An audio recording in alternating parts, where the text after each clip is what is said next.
오늘 본문 말씀 가지고 하나님을 높일지로다, 하나님을 높일지로다 라는 제목으로 주님의 말씀 함께 나누도록 하겠습니다. 우리가 시편 18편을 5시간에 걸쳐서 오늘까지 보는데요. 시편 18편은 다윗이 고난 중에 지은 시가 아니라 번영 가운데 지은 시입니다.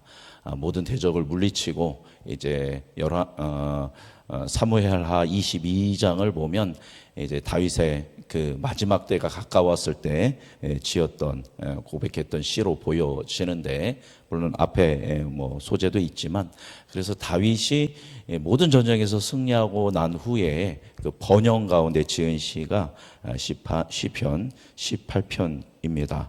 하나님께서는 다윗을 전설적인 왕이 되게 하셨죠. 예수님 다음으로 왕 중 왕이라고 하면 다윗 왕을 뽑을 정도로 위대한 왕으로 모든 전쟁에서 승리하고 하나님의 나라를 굳건하게 세우고 주의 예배를 회복하는 자로서 이 다윗을 귀하게 사용하신 것을 볼 수 있습니다. 사실 사람이 고난 가운데 있을 때는 인간이 하나님께 매달리기 마련입니다. 그래서 오직 주님을 의지하며 겸손함으로 하나님께 매달리지만, 그랬던 인간이 번영 가운데로 임하게 되면 경제적 위기가 해결되어지고 건강이 회복되어지고 자기의 삶의 문제들이 해결되어지면, 그래서 평탄하고 형통한 삶을 살게 되면 이상하게도 하나님을 향해서 태만한 자세를 갖게 되고, 신앙이 태만해지다 보니까 영적으로도 교만하고 오만함에 빠지는 것이 인간의 특성입니다.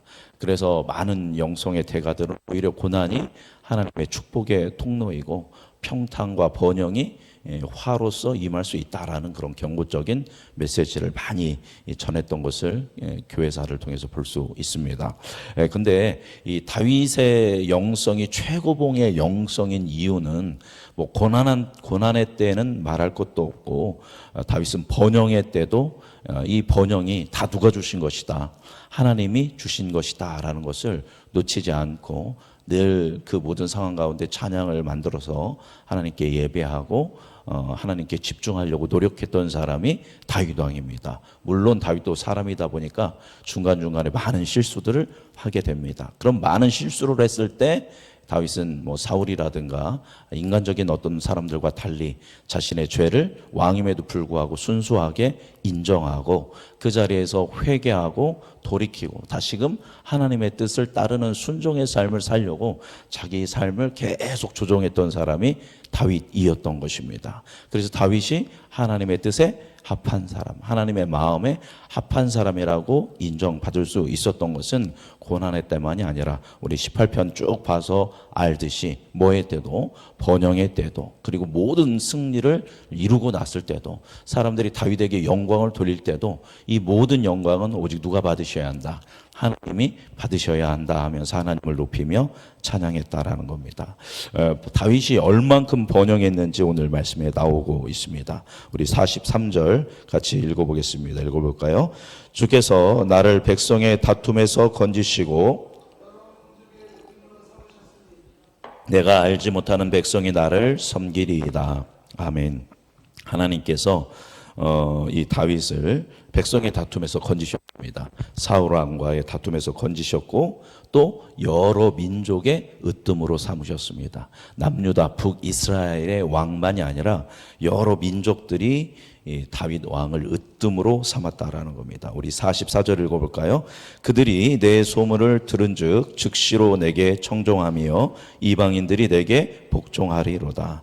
어느 정도냐면 다윗에 대한 소문을 사람들이 청종하고 소문을 듣고도 누구에게 복종했다? 다윗에게 복종했다라는 겁니다.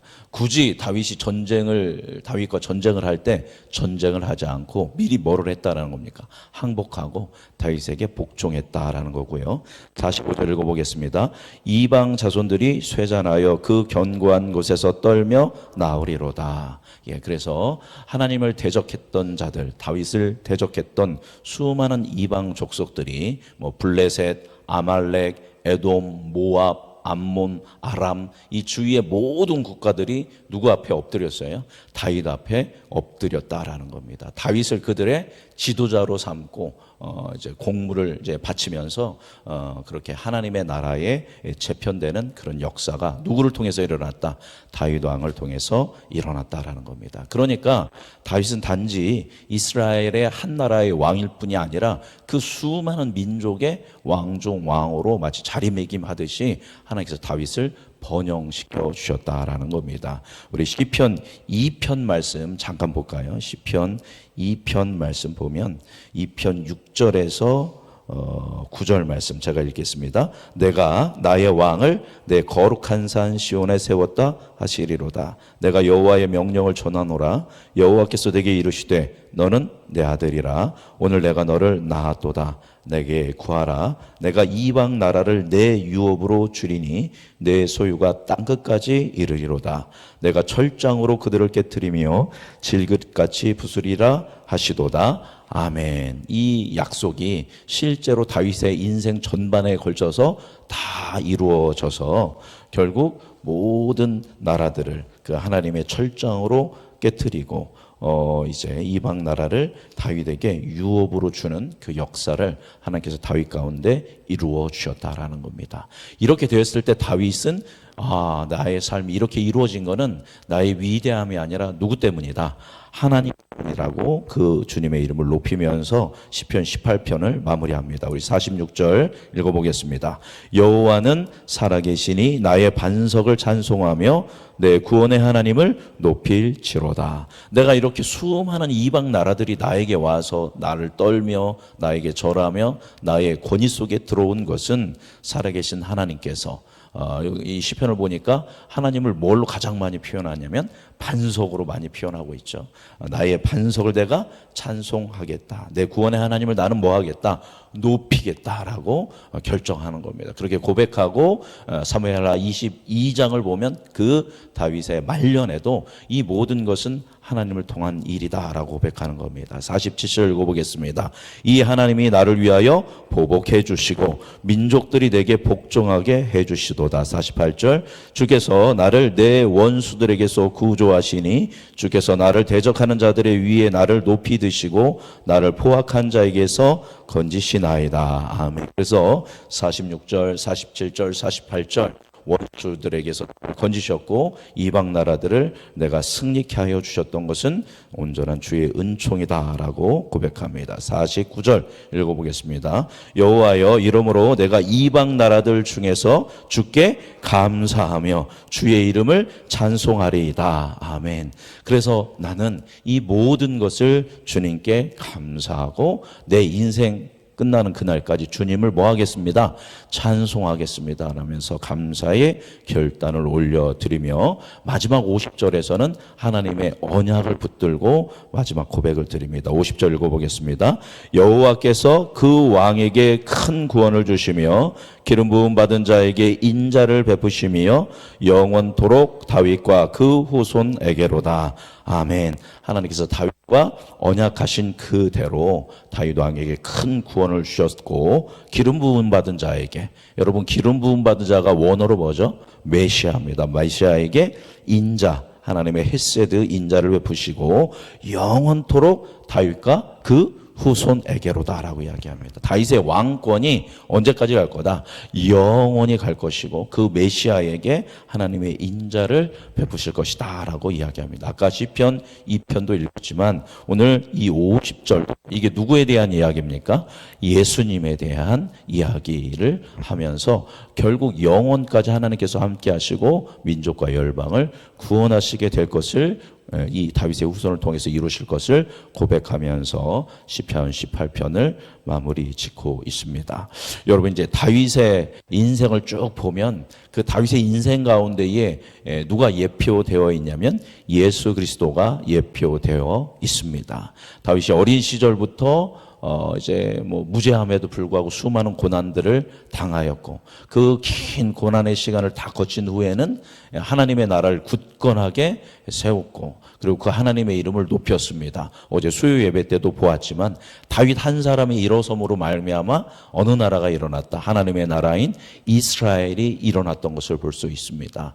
바로 예수님이 무죄하셨지만 우리를 위하여서 고난을 당하셨고 이 땅 가운데 오셔서 왕으로서 수많은 사람들을 살리시고 고치시고 죽으셨지만 부활하셨으므로 말미암아 하나님의 나라를 회복하시고 우리에게 구원의 세계를 열어주셨는 줄 믿습니다. 그 이면에는 철저하게 누구의 뜻이 역사하고 있냐면 하나님의 뜻이 역사하고 있는 줄 믿습니다.